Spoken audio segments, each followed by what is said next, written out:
Welcome dear students. आज हम पढ़ेंगे T1 का पहला लेसन, पहला unit multiples and factors. Multiples and factors क्या होते हैं, सबसे पहले हम ये पढ़ेंगे। पहला फैक्टर। फैक्टर क्या होता है? A number which divide the given number exactly without leaving any remainder is called a factor of the given number. मतलब जब भी हम किसी नंबर को डिवाइड करेंगे एक गिवन नंबर के साथ, मतलब जो हमें क्वेश्चन दिया होगा उसे गिवन नंबर कहते हैं, तो हमारा जो आंसर आएगा वो हमारा यहाँ पे फैक्टर कहलाता है। लेकिन एग्जैक्ट डिविजिबल हम तभी कहेंगे जब उसका रिमाइंडर नहीं आएगा। तो जैसे हम अगर देखेंगे 12, पहला 12 डिवाइडेड बाई 1 तो 12। अगर हम चेक करेंगे यहाँ पे 1 डिवाइडेड बाई 12 तो 1 12 ज़र होता है 12 और रिमाइंडर 0 आ गया, मतलब ये एग्जैक्ट डिविजिबल है। उसके बाद 12 डिवाइडेड बाई 2 देखेंगे 2 6 ज़र 12, रिमाइंडर 0, ये भी एग्जैक्ट डिविजिबल है। तो इनको हम कह सकते हैं, ये सारे जो आ गए यहाँ पर 1 2 3 4 6 एंड 12, तो ये सारे फैक्टर्स हैं किसके? 12 के। ये 12 के फैक्टर हैं और ये तभी फैक्टर हैं इसके क्योंकि एग्जैक्ट डिविजिबल है 12 के साथ। इनमें से अगर हम किसी को भी डिवाइड करें 12 के साथ तो ये सारे एग्जैक्ट डिविजिबल है। दोबारा से मैं रिपीट करूँगा एक बार फिर से डेफिनेशन को। A number which divide the given number exactly, a number which divide the given number exactly without leaving any remainder. एक नंबर जो एक गिवन नंबर के साथ एग्जैक्ट डिविजिबल हो और बगैर रिमाइंडर के, मतलब उसका रिमाइंडर 0 आना चाहिए, तब हम उसको कह सकते हैं ये एक फैक्टर है। इसका is called a factor of the given number, is called a factor of the given number. और वो उस गिवन नंबर के फैक्टर होते हैं जिसके साथ हम डिवाइड करते हैं। जैसे 12 को डिवाइड किया पहले 1 के साथ, फिर 2 के साथ, फिर 3 के साथ, फिर 4, फिर 6 और फिर 12। तो ये जितने भी आगे 1 2 3 4 6 एंड 12 ये सारे फैक्टर हैं किसके? 12 के। तो फैक्टर्स में आपको एक बात याद रखनी है, फैक्टर्स में स्मॉलेस्ट फैक्टर हमेशा 1 रहता है, हमेशा 1 रहता है। और ग्रेटेस्ट फैक्टर हमेशा इसमें वही रहता है जिसके हमें फैक्टर निकालने होते हैं। जैसे 12 के फैक्टर निकालने हैं तो ग्रेटेस्ट फैक्टर भी 12 ही आएगा, क्योंकि 12 1 ज़र 12, 12 1 ज़र 12, या 12 को डिवाइड करेंगे 12 से तो 12 ही इसका फैक्टर आएगा। जैसे 12 डिवाइड करेंगे 12 के साथ तो 12 1 ज़र 12, रिमाइंडर 0। तो अभी आपको समझ आ गया होगा फैक्टर होता क्या है। इसके बाद चलेंगे हम आगे। कॉमन फैक्टर क्या होता है? कॉमन फैक्टर होता है the number which are common among the factors of 2 और मोर नंबर्स। दो फैक्टर्स के दरमियान जो नंबर सेम होते हैं वो कॉमन फैक्टर होते हैं। जैसे पहले हमने यहाँ पे 16 के फैक्टर निकाले हैं, 16 के फैक्टर, उसके बाद 20 के फैक्टर। 16 के फैक्टर है 1 2 4 8 एंड 16, 20 के फैक्टर है 1 2 4 5 10 20। तो ये 16 और 20 के फैक्टर हैं। अभी आपको इसमें दिख रहा है मैंने सर्कल किए हुए हैं 1 2 4 को ऊपर वाले इन नंबर्स में, और 20 के जो फैक्टर इनमें भी सर्कल किया हुआ है। क्यों? क्योंकि ये दोनों में सेम है, इसीलिए ये कॉमन फैक्टर कहलाते हैं। तो इसमें अब कॉमन फैक्टर क्या आ गया? कॉमन फैक्टर आ गया 1 2 एंड 4। कॉमन फैक्टर है किसके बीच? 16 और 20 के बीच एक कॉमन फैक्टर है। आई होप आपको अंडरस्टैंड हुआ होगा कॉमन फैक्टर क्या होते हैं। अब आगे चलते हैं, मल्टीपल्स क्या होता है।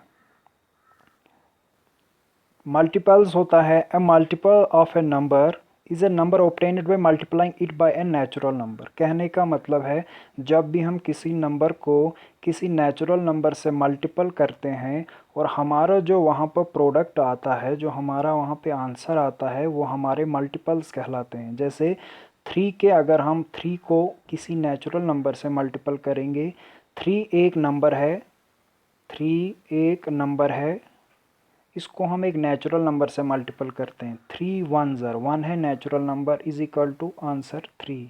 ये मल्टीपल है इसका, किसका? 3 का और 1 का।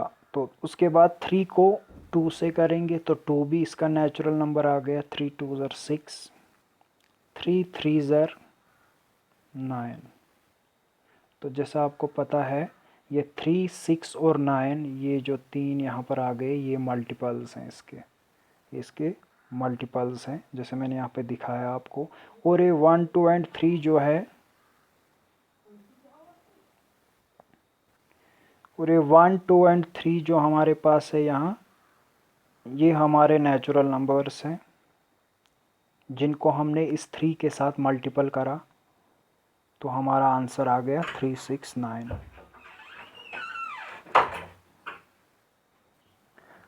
तो ये थे नेचुरल नंबर हमारे 1, 2 और 3, और नेचुरल नंबर्स जिनको हमने 3 के साथ मल्टीपल किया, तो हमारा मल्टीपल वहाँ पर मल्टीपल्स जो आ गए वो है 3, 6 एंड 9। तो अभी आपको पता चल गया होगा कि मल्टीपल्स होते क्या हैं। एक बार फिर मैं रिपीट करता हूँ डेफिनेशन को।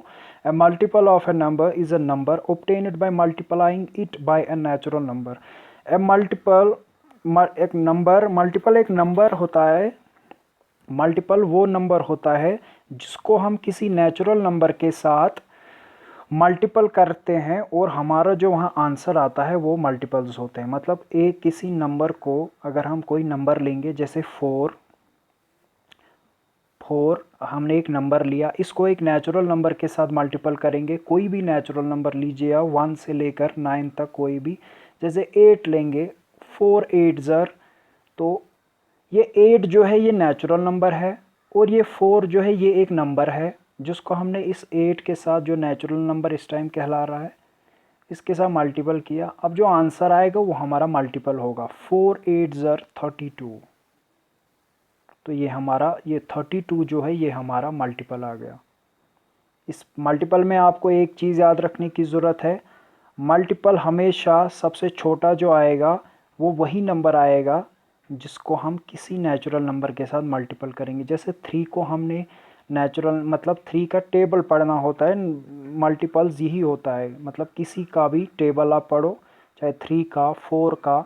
यहाँ पर इस टाइम हम 3 का टेबल पढ़ रहे हैं, ये 3 का टेबल इस टाइम चल रहा है।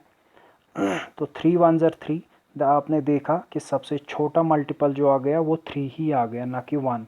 फैक्टर्स में सबसे छोटा 1 आता है और सबसे बड़ा वही आता है जिसके हमें फैक्टर निकालने होते हैं। जैसे 3 के वहाँ फैक्टर हमें निकालने होंगे तो सबसे बड़ा फैक्टर वहाँ पर 3 ही आएगा उसका, 3 से ज़्यादा नहीं। लेकिन यहाँ पर जब हम मल्टीपल करते हैं तो सबसे छोटा वही आता है जिसके हमें मल्टीपल निकालने होते हैं, और सबसे बड़ा आता है वो इन्फिनाइट होता है, मतलब कोई भी आ सकता है वो, उसका हमें पता नहीं। 3 का टेबल हम जहाँ तक पढ़ेंगे ये अपनी मर्ज़ी है, हम कहाँ तक टेबल पढ़ते जाएंगे, इसलिए बड़ा हम कुछ नहीं कह सकते यहाँ पर क्या आएगा।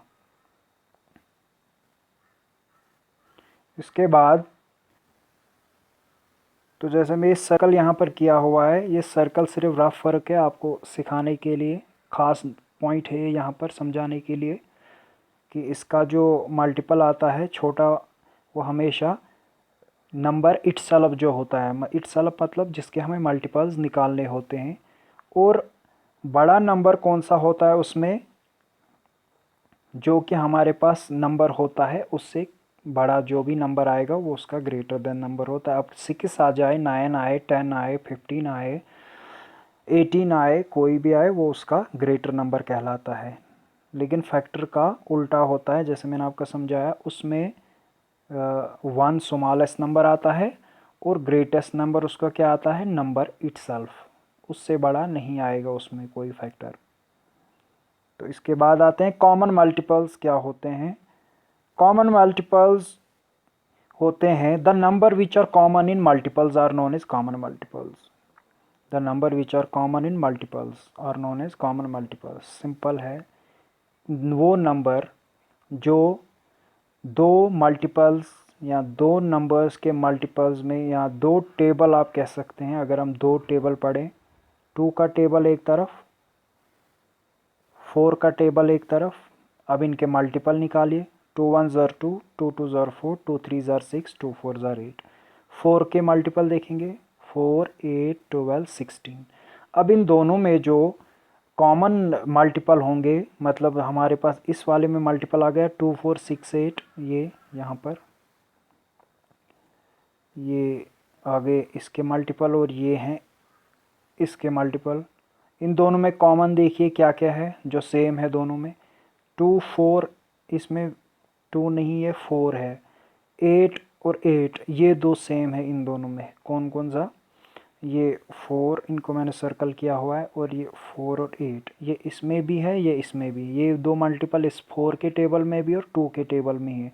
तो हम कह सकते हैं कि 4 and 8 are the common multiples of 2 और 4। तो यहाँ पर मैंने लिखा common multiples of 2 and 4 are 4 and 8। तो इसके बाद इसमें आपको जो ख़ास बात याद रखनी है वो यहाँ पर मैंने लिखी हुई है। अगर नहीं भी आप याद रखोगे, ऐसे भी मैं बता रहा हूँ आपको, बस आपको समझना है। तो इसके बाद इसमें आगे और भी हमें पढ़ना है prime number, odd number, HCF, LCM वगैरह, लेकिन वो अलग एक्सरसाइज। पहले इस जो एक्सरसाइज आपकी आ रही है इसके क्वेश्चंस हम पहले करेंगे, उसके बाद हम आगे चलेंगे।